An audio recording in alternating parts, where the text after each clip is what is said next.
think a lot of people fail in their first flip and they just think, oh, I got to go get a job, whittle my way out of this debt. How am I going to do this? It's going to take years, blah, blah, blah. All I could think about was, oh my God, I need to find like 3 more flips to do to make up for this loss. Welcome to the Creating Wealth Podcast, where Kyle Curtin takes you on an extraordinary journey alongside renowned multifamily real estate experts from every corner of the United States. We teach you how to harness the power of real estate investing and witness the transformation of your wealth building strategy. Let's create wealth together. What's up, guys? Welcome to episode 89 of the Creating Wealth Podcast. Today, we get the great pleasure of chatting with Damon Amato, an awesome investor located around the Newburyport, Massachusetts market. He is also a co-owner of Down East Residential, an amazing development and building company focused in Boston, the North Shore, and Central Mass. What's going on, Damon? How are you, my friend? How's things going? Dream, brother. Every day. Love to hear it. That is the dream. Yeah, so to kind of jump straight into things, man, tell us a little bit about, your real estate story, how you kind of, found the industry and investing, and tell us your superhero backstory, if you will. Sure. So I actually got my bachelor's degree in athletic training from Northeastern University. Mm-hmm. And still am actually the head athletic trainer at Lowell High School in Lowell, Massachusetts. So I've been doing that for 18 years. My company, Bay State Athletic Training Services, has a contract with the city. So I'm actually self-employed there. So this year I'm actually working on hiring somebody so that I can have a little bit more time for real estate stuff. It's just beginning to eat more and more into my day. So I just have to make that kind of change. So I started investing in real estate 2015.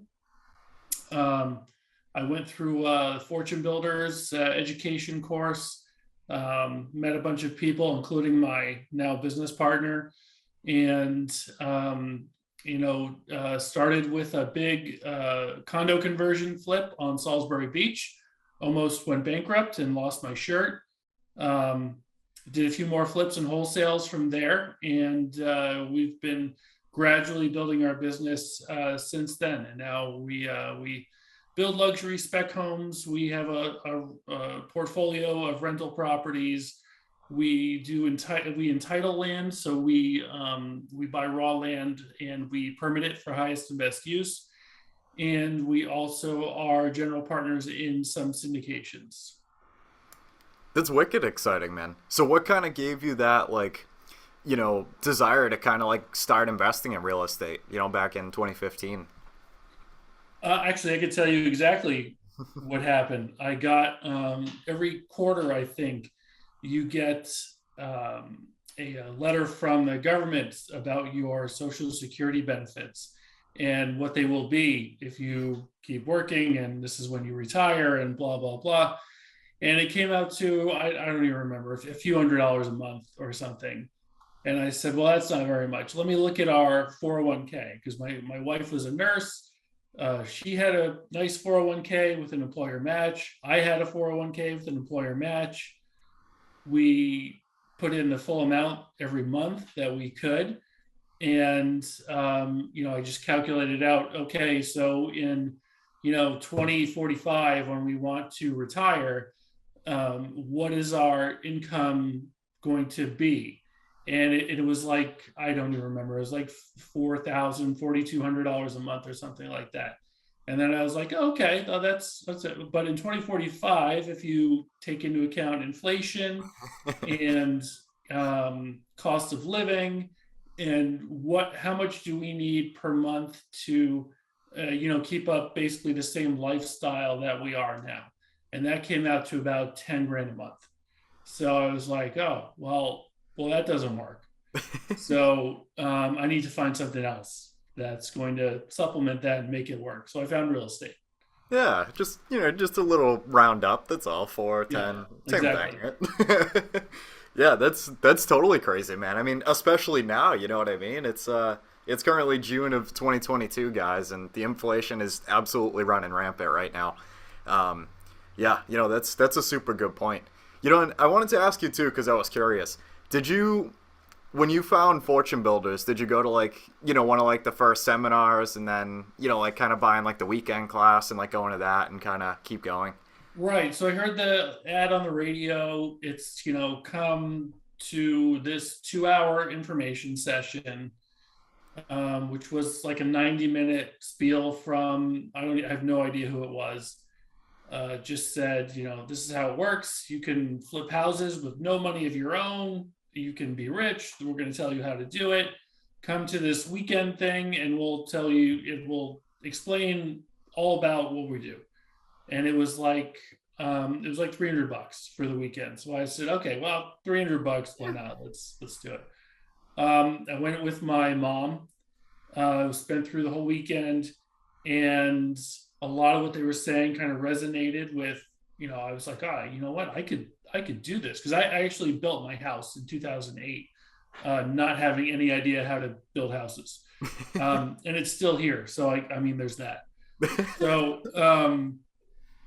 we went through the weekend course. I wanted to, they say we have to interview you to see if you want to be part of our mastery group and join in and pay us $25,000. And I thought, I mean, who doesn't take $25,000 from people who does? Do they ever turn anybody away? I kind of doubt it. Yeah. But anyway, I joined up and learned. I went through all the courses very quickly. Learned everything I could from there. I went to real estate meetups. And then, like I said, on Facebook, my now business partner actually posted for the first deal that I ever did.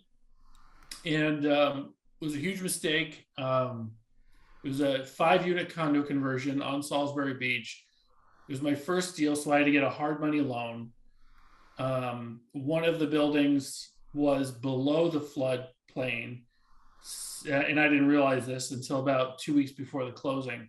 So my mortgage payment plus my flood insurance payment for the first 4 months of that project was $33,000 a month. Wow. And I didn't have $33,000 total.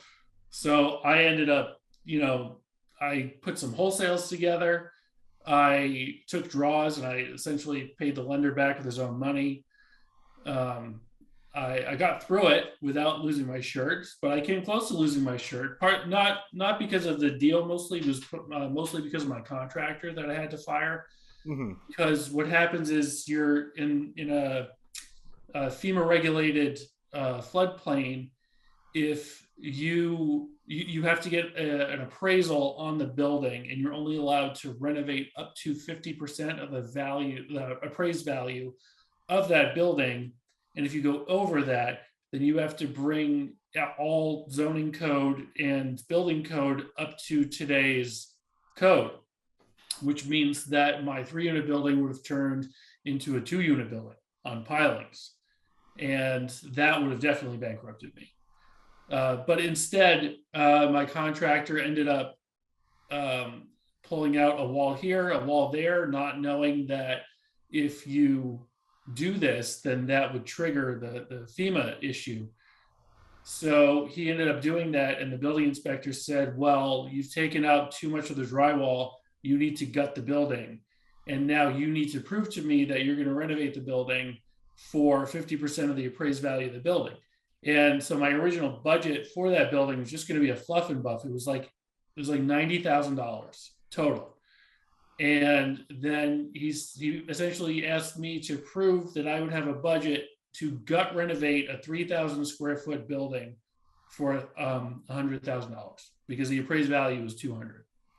So I put a budget together and I gave it to him, and he said, okay. And he looked at me and I looked at him, and we both said, you're full of it. I know you're full of it, but I don't want to call FEMA, and neither do you. So just do it. So thankfully I did that. However, that wasn't the real cost. So my $90,000 budget went up to about 260,000. Wow. So that came pretty close to crushing me. That's insane. Oh my goodness. Yeah. That's crazy too. Like, is that kind of across the board when it comes to that, I guess like that line between, doing like your renovation on a project and like kind of crossing over that 50% threshold to have to do like a hell of a lot more? Like, is that kind of like across the board, or like was that just kind of for... That's only for FEMA regulated buildings that are in the flood zone. Oh, okay. Mm-hmm. So there's a special situation, one that I was not prepared for, not educated for, not ready for. But I'm still here. Uh-huh. Wow. So how was that, I guess, kind of going from, getting out of that project, I assume, probably kind of like recovering a little bit. I guess what was kind of going through your head, kind of like jumping into like the next move, or, kind of going towards like the next project and maybe kind of reevaluating a little bit. And, not just kind of throwing in the towel and kind of keep moving forward. A lot of people do that. I think a lot of people fail on their first flip and they just think, oh, I got to go get a job, whittle my way out of this debt. How am I going to do this? It's going to take years, blah, blah, blah. All I could think about was, oh my God, I need to find like 3 more flips to do to make up for this loss. Yeah. Because it's what I wanted to do. And I know I could do it. I wasn't just going to give up there after, one thing went bad and, just surrender. That's just not in my DNA. So, and it did. I mean, even doing flips and wholesales still took me a couple of years to dig myself out of that hole. Yeah. But I eventually did. And now I'm, what I would consider at least fairly successful, and getting better every day. Of course, that's golden, definitely. So tell me a little bit about your company. What kind of gave you guys like the idea to actually start like a structured kind of like development like organization to kind of start to take on more projects. Well, so my business partner originally was partnered with his brother, who was the contractor, and his brother was not emotionally ready for big swings and issues to happen, and going 6-7 months without a paycheck, kind of thing. So he actually ended up moving back north to Maine to do homeowner jobs. And my partner and I are the opposite. I can't stand dealing with homeowners. Even houses that we build, a lot of them we pre-sell. Yeah. And even when we do that, I always tell my agent, I don't want to talk to the buyer. Let me just do me and we'll just keep moving. Yeah. Yeah. And that stems from, we had a buyer a few years ago, and I wanted to make a couple changes, and a couple changes ended up being a full custom house. And so it was our mistake kind of allowing that to happen. And it ended up being a pretty sick, ridiculous house. But we ended up, and we made a little bit of money on it, not nearly as much as we should have, certainly not for the time and effort that we put in to give him what he wanted. Yeah. But he got it, and I think he's happy now, and at least I'm happy about that. I just, made me a lot better at writing contracts. So let me ask you this. That's really interesting. So what if, you're putting like a pretty custom like building together, and I assume your answer to this probably might have been different from, going through that job with that guy, making a lot of the more personalized changes, versus afterward. But so like if you were building like more of like a custom home for somebody, and then like say things didn't work out or something, and like they really personalized it a ton, like does it kind of, or I should say, can it potentially put you in a spot where like it's so custom based on like what the last guy wanted, and like the last guy had to back out or like couldn't purchase it for some reason, where like, you know, you're kind of worrying if it's like over, I don't know how to word it. Well, like overdone kind of. The way we get around that is if we pre-sell a spec house, then we ask for what changes they want up front before the purchase and sale agreement is done. Gotcha. And then they prepay for those changes. Oh. And then if there are changes during the building process, then I write up what we call a additional work authorization. And we attach a minimum fee to that in addition to cost of labor and material, plus a markup from us. And they need to pay for that ahead of time also. Because like you say, I mean, you know, what if they end up, you know, wanting, you know, pink floors, and we put those in and then they back out of the house? What are we going to do with these floors? But if they prepaid for it, then you have the ability to, okay, we can take those out and put in a regular floor. Yeah. For example. But yeah, I mean, I got that question earlier last week. We just started building a house in Newburyport, and somebody wanted a pool. And they said, oh, can we put that, you know, just add that to the purchase price and put it at the end? And I said, no, because for a couple of reasons. Number one, if we add that to the purchase price, now I have to pay a commission on something that you're going to pay for. And also, what if I pay $200,000 to put a pool in and then you don't buy the house? I didn't want to put that pool in. And not only that, the budget that I gave my bank didn't include a pool. Yeah. So where am I going to get this money? A little bit of an awkward conversation there. Right. So we've gotten, and I think we have a reputation now that we build very high quality houses. So, you know, I don't mind telling, or I wouldn't say being aggressive about it, but I don't mind being very stern in our stance. Like if you want this, like, you know, I know I might have a conversation about it.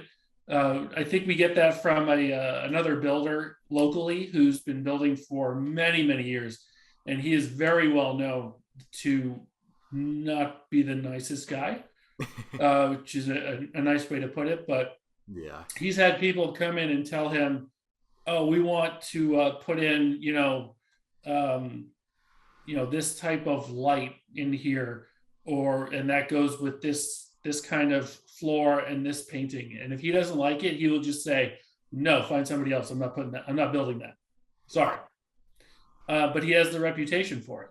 In fact, I believe last time I talked to somebody, the first conversation he has with people is that if you're getting a custom house built by him, then you can expect to walk in day one underwater, because he is very expensive to build. Interesting. Yeah. And people still do it. Yeah. They don't care because he built some of the nicest houses I've ever seen. Yeah. So some, you know, people just don't care. They want what they want. Mm-hmm. Definitely.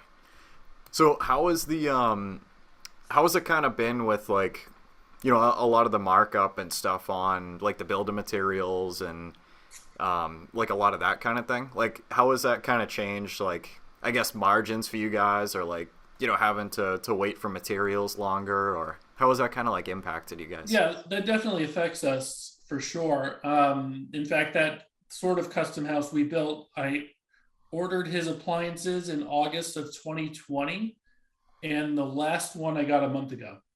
A month ago? Oh my goodness. Yeah. Jesus. Wow. I mean, he wanted high-end niche. I think it was like a Gen Air 5-in-1 speed oven. It was a kind of a rare piece, but still, yeah, that took a while. Yeah. So that certainly hurts a little bit, especially for a spec house, because you have a set budget and you can't change it. It actually makes it a little bit easier if we were doing a custom house for somebody, because we do our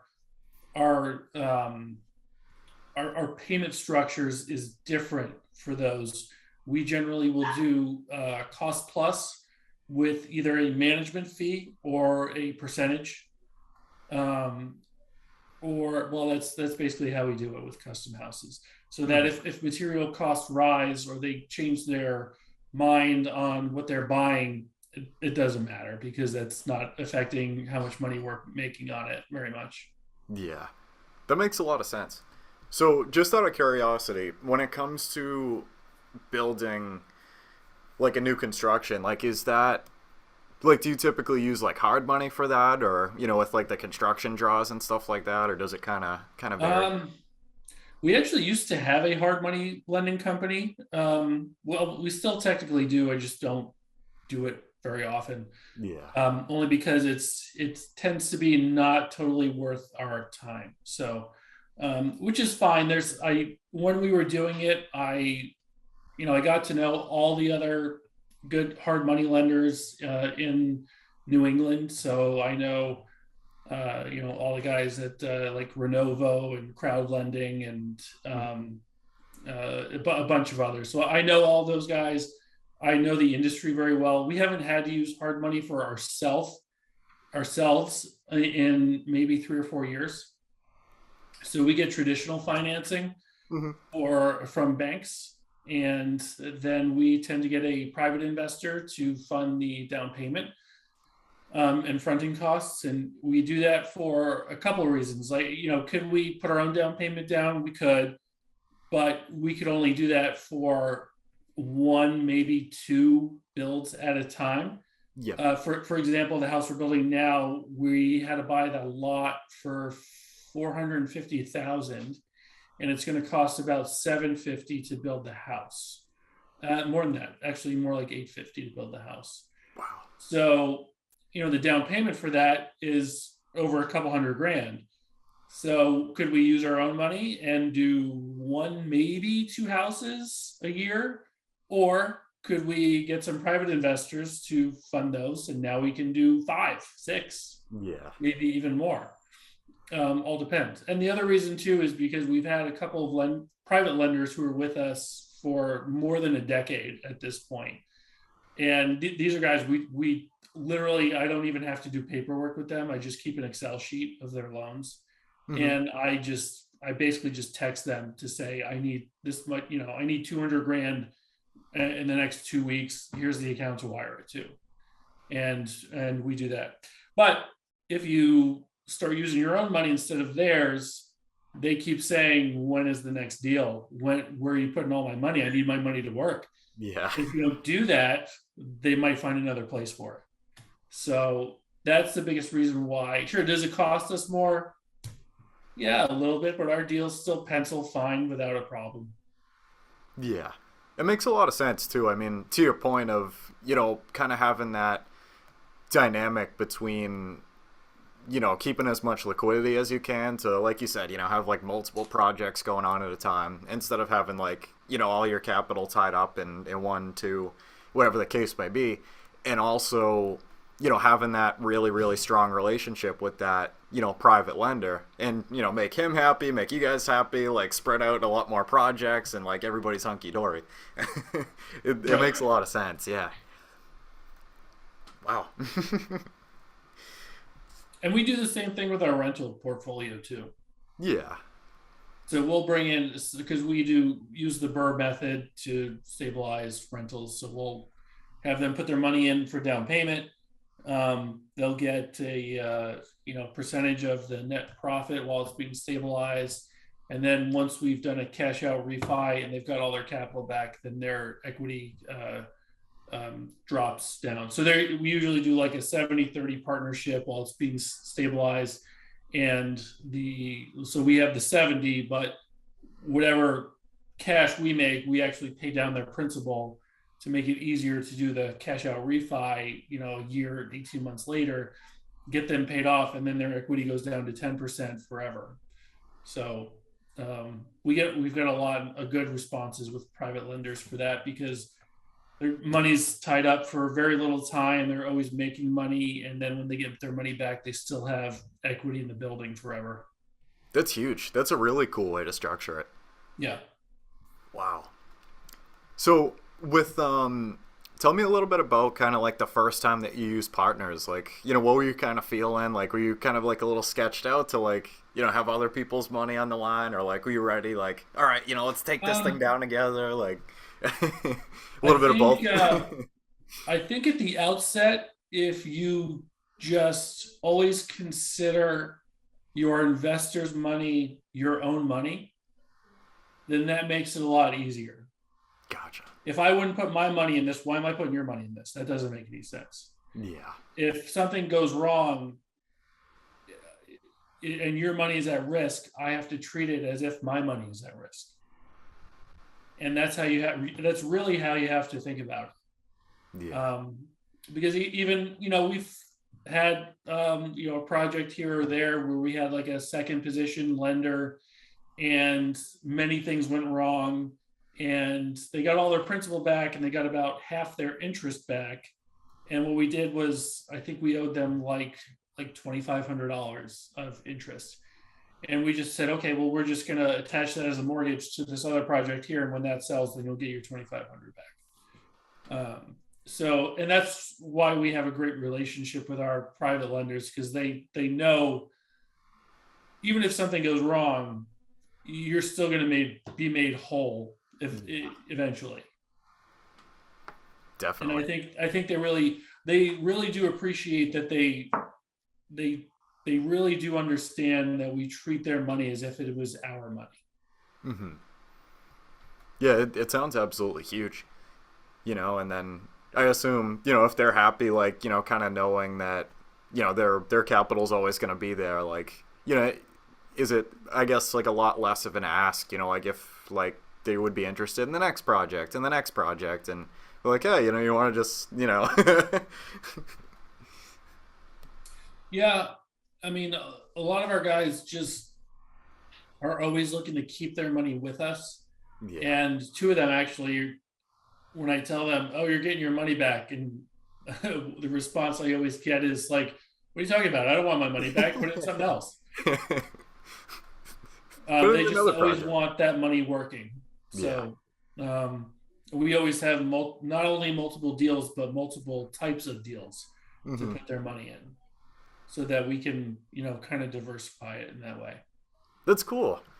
What if you had to pick a favorite, like what's kind of like your favorite kind of deal to do? Like a new construction or like a development or like wholesale flip? If you had to pick one. maybe it's a dumb answer, but whichever one makes the most money, I guess. Yeah, I feel you. Or builds the most wealth potentially. Mm-hmm. So, I mean, I like the spec homes that we build because they, we're pretty proud of the end product, and it's a huge ego boost when a bunch of realtors come by and tell you how beautiful the house is you just built. And that's cool. A lot of times at the end when we're done, if it's not sold, or sometimes even if it is, then we'll have generally have a party at the house. So we'll invite local realtors, investors, our lenders, contractors, and actually that's how we've sold a few of our houses, is through those kind of parties. But those types of things we treat them as a reflection of our business. So sometimes people host like meetups at their own fix and flip, and they get like, a few pizzas and soda and wine. And to me, all I can think about is, I guess maybe you should be, really showing off your ability to do well in business. And when you can only maybe afford pizza and soda, it's kind of a reflection of how you run the rest of your business potentially. Yeah. I could be wrong on that, but I think that's just a personal opinion. But, when we host a party, we have a bartender with special drinks that have to do with the house that we just built. We get it catered by a local catering company. A few years ago, we built a modern farmhouse. So we had a guy on the porch with a banjo, playing the banjo. That's cool. Yeah. So, nothing like $1 million listing level, but it's a fun party. Yeah. And that's really cool too. I totally understand what you said, about, just kind of like how you wanted to, I guess, like structure something like that, and just kind of show off like, a job well done, and like, still go to like, the nines, just to kind of show people like values, I guess you could say, like, this is how we like this, or yeah, I don't even know how to word it, but like this is like a core value to us that like, everything's like, straightforward and like elegant, and like this is the kind of vibe that we're going for, and like just to kind of, carry it through like all the way to the end. And that's the coolest thing in the world too, like, like you said, like with the farmhouse, like to just have like a theme, like a guy playing a banjo, like Right. that's wicked cool, that's fun, like. Yeah, I think people enjoy it. It doesn't happen very much around us, but again, I think if people see, I think some people do really see, wow, look at how they went the extra mile just for this event. That must be how this house is. Yeah. And I think that's true. Yeah. Yeah, 100%. And it sounds pretty cool too, just to be able to have like the lenders there and like agents there, and like, all the people that kind of made this thing happen, and be like, hey, look, like we built this, like, you guys gave us the financing, you guys built it, like you guys are going to list it. Like, that's cool. Everybody kind of gets to share the moment together, I guess. Right. Yeah. That's cool. So, Damon, let me ask you, how do you define wealth? Define wealth. I'm going to say wealth is the ability to do what you want, how you want, and when you want, without having to worry about your bottom line, and also being able to give back without being concerned about your income. I love it. I totally agree. Definitely. Now I'm going to have to look up a definition to see if that's anywhere close. It could be. Everybody's definition's a little bit different. And like that's why I really love asking that question, is like, because everybody has just a little bit of a different taste of it, or a different flavor, I guess you could say. And Right. yeah. I wanted to ask you earlier, actually. I totally forgot. So what's kind of like your drive and like your vision for the long term, for like the business, for, like your investing side, everything, I guess. I'd like my horizontal income or my passive income to be about $50 million a year eventually.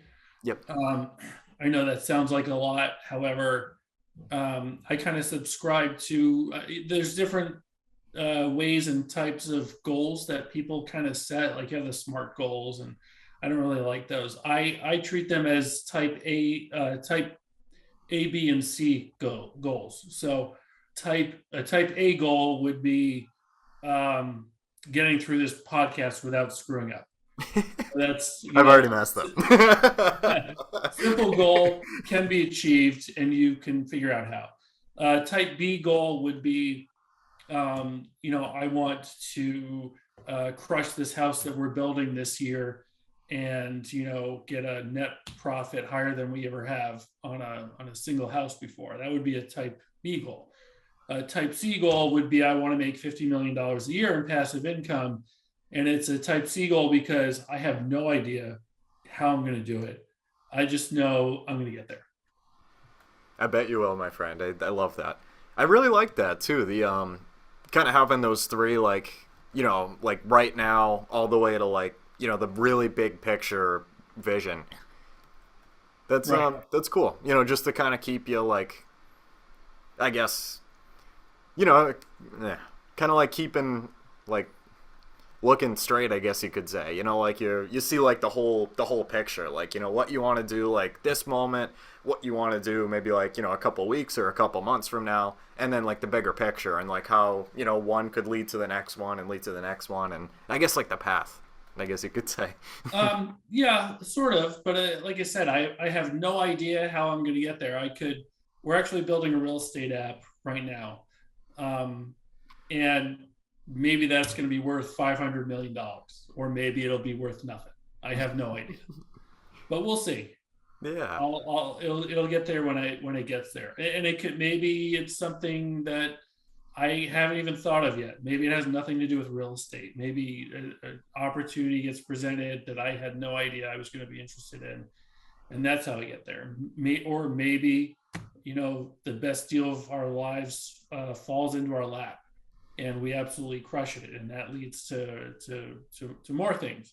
That's kind of the way like Steve Wynn, the casino mogul, did. He was a real estate developer, and he just happened to kind of fall into 2, 3, 4, 5 deals in a row that were all grand slams. And he went from a decently wealthy guy to an extremely wealthy guy, to the point where he said, well, now I can build a casino. Yeah. And there it is. and now he has, I don't even know how many, 6? Something like that. Yeah. I don't know. No, that's so true, man. You know what I mean? And that's what I love about, kind of like the entrepreneurial and like investing space is like we literally have like no idea, like as people, like we like might think that we have like the direction and like have everything going forward that we need, and like this is what we're doing and how we're going to get there. And then tomorrow, like you said, like an opportunity could present itself that could like totally jackknife you sideways, but it's actually 10 times better and like more efficient than what you wanted to do in the first place. And I think it's the coolest thing in the world, because like even in real estate, or like you said, with like an app or something like that, like you never know.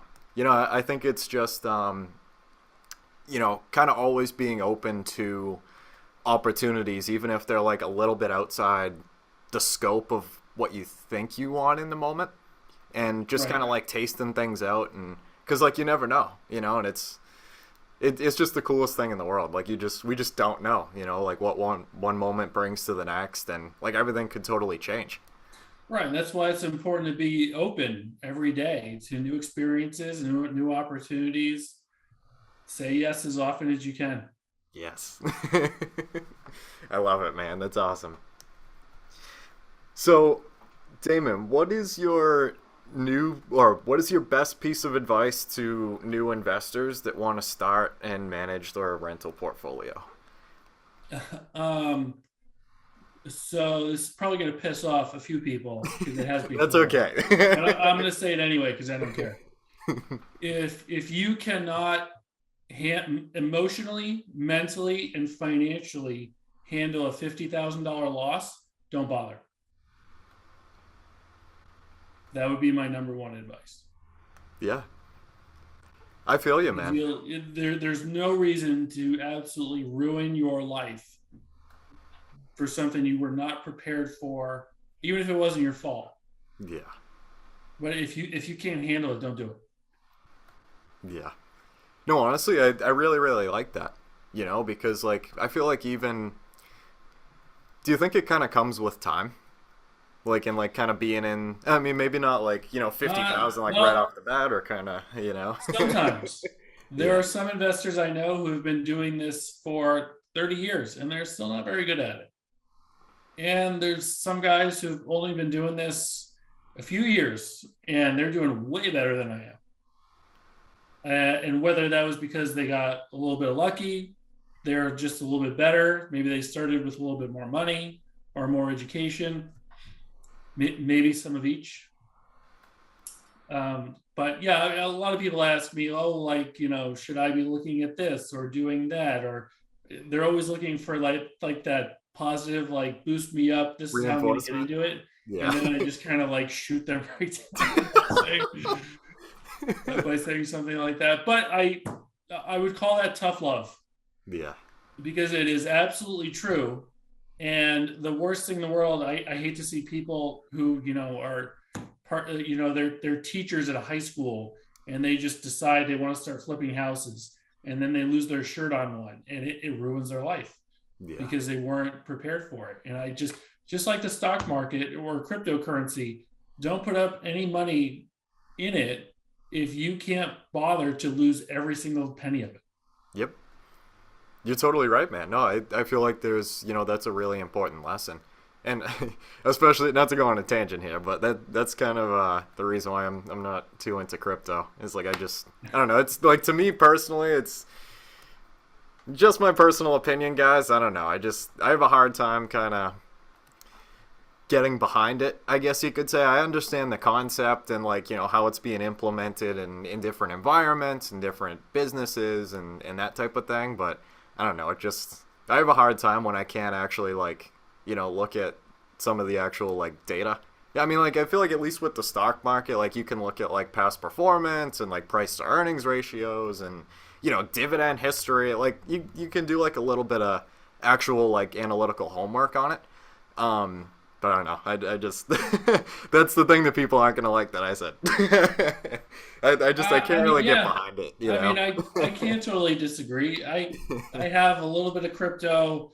I know very, very little about crypto. I basically have one friend, two friends who know a decent amount about it, and I just ask them what I should do, and I just do a little bit. I don't blame you. So, yeah, no, you're totally right though. You know what I mean? It's not. I mean, like, just investing in general. Especially if it's like you said, like a flip or, using like a lot of leverage in some way, shape, or form. Like if you're not ready to potentially lose that entire thing and like over leverage yourself to try and get a vision that may or may not happen on the first time around, then I think it should definitely be a really big decision on, if that's something that would be wise for you to do. Right. Yeah, and especially like you said, with crypto, I think a lot of people are putting in way too much money that they should not be putting in, because as we see right now, a lot of them are completely toast. And the people who came in too high and put in way too much money, or it's now, it could be gone forever. Yeah. I mean, but it's the same way, like you said, we do syndications, and some of my athletic training friends are like, oh, I want to, invest, put some money into that.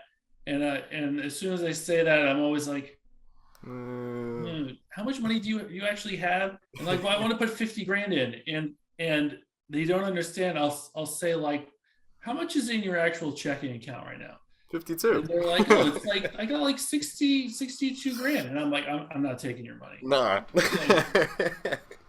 For two reasons. Number one, it's a terrible decision by you trying to give up 5/6 of all of your cash to put in a deal that you hope goes well. And you've never done this before. And number two, I definitely don't need you calling me every week to see how the portfolio is doing, because that is going to bother me. Yeah. Yeah, no, I don't blame you at all. You know what I mean? I feel like the picture that's often painted across, a lot of these kind of asset classes is like, you just put money in and it just brings it back to you. Like, everything's guaranteed, everything's hunky-dory. Like, the more you put in, the more you get back. You don't have to do any work, like, depending on what it is, of course, but it's not like that. I mean, there could be a high probability that things could go well depending on what you choose and, experience and that type of thing. But, like, nothing's ever guaranteed, and yeah, exactly. And, we've had deals where we thought we were going to make $300,000 and we ended up making 10. Yeah. You just never know. You just don't know. I mean, I mean that one, literally everything went wrong. I mean, we had to fire at least 10 contractors. It went 3 times as long as it should have. And time kills all deals when you're leveraged. Yeah, definitely. So, man, I got one more question for you. The question is, do you read? And what is your favorite business, investing, or real estate book that you would recommend to anyone? Or, like, podcasts or anything you consume. Put it that way. So do I read? I guess yes. I do actually have some pretty bad ADD, so I have a lot of trouble with it. I mean, for example, I still read my kids' books at night before they go to bed, and most of the time, I'll read them a chapter, and then my son will be like, "Oh, what did you think about when this happened?" And I'll just be like, "I have no idea what I just read to you." Yeah. And that happens to me pretty often. I have a real struggle. So I would say, so far, probably my favorite book is Think and Grow Rich. Nice. But I've been trying to read that for about 5 months now. I think I'm on page 40. And that is because generally, even if I sit down and I'm doing okay and I can concentrate a little bit, I still have to read each page probably 4 to 5 times. Yeah. Just to retain that. Mm-hmm. And that's always been the case for me, even in high school, college. I've always had that issue. I just have a Japanese game show going on up there, and I just can't turn it off. Yeah. No, I don't blame you, man. Especially, like some of those kind of books that like can be really heavy, like a lot to take in, I guess. I mean, it's not even so much that it's heavy. It's just that my mind tends to wander, especially if I'm stressed about something, then my mind will drift. I'll be thinking about other things. I can just I go from, and the crazy thing is I can be watching a group Zoom, texting somebody, writing an email, paying a bill, all at the same time, no problem whatsoever, can handle all that without any kind of problem at all. Sit down and read a book, I can't do it. Yeah. What about, I wish I could. What about, I actually just started with audiobooks a little bit. I've never really kind of gotten into it before, but I've listened to a couple of them, and it's actually been really good. I've liked them a lot. Something a little different than podcasts.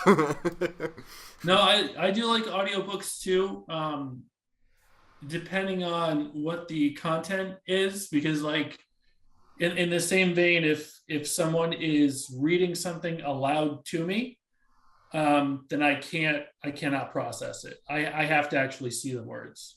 Yeah.